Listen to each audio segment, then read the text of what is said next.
નમસ્કાર વિદ્યાર્થી મિત્રો, મારી યુટ્યુબ ચેનલ કુશ ત્રિવેદીમાં આપ સૌનું સ્વાગત છે। આજે આપણે ધોરણ 7 વિષય છે સંસ્કૃતનો પાઠ નંબર 1 ચિત્રપદાનીનું આજે આપણે સોલ્યુશન કરવાનું છે। તો ચાલો આપણે આગળ વધીએ। તો ચિત્રપદાની 1માં આપણે આવીએ તો પહેલું ચિત્ર છે આપણને ખુરશીનું, જેને સંસ્કૃતમાં કહેવાય આસંદહ। બીજું છે સ્કૂલ બેગનું, દફતરનું, તેને સ્યુતઃ કહેવાય। આગળ જઈએ તો પેપર ઉપર ઓલો પથ્થર મૂકે ને એને સંસ્કૃતમાં પત્રભાર કહેવાય છે। આગળ વધીએ તો ઇસ્ત્રી આપી છે, ઇસ્ત્રીને સંસ્કૃતમાં સમીકરહ કહેવાય। આગળ વધતા એક ફોન આપ્યો છે, તેને ભ્રમણભાષઃ કહેવાય।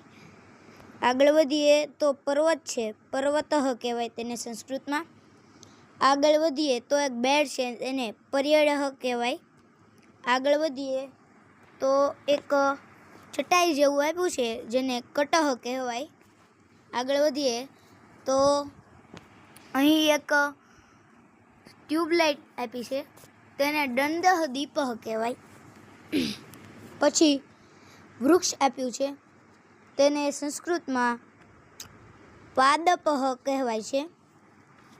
પછી ગ્લાસ આપ્યો છે, તેને ચષકઃ કહેવાય છે। અને દડો આપ્યો છે, તેને કંદુકઃ કહેવાય છે। તો અહીંયા આપણે ચિત્રપદાની 1નું સોલ્યુશન કરી દીધું છે। આગળ ચિત્રપદાની 2 અને ચિત્રપદાની 3 જોવા માટે વિડીયોને લાઇક, શેર અને સબસ્ક્રાઈબ કરજો। આગળના વિડીયોમાં મળી છીએ ચિત્રપદાની 2માં।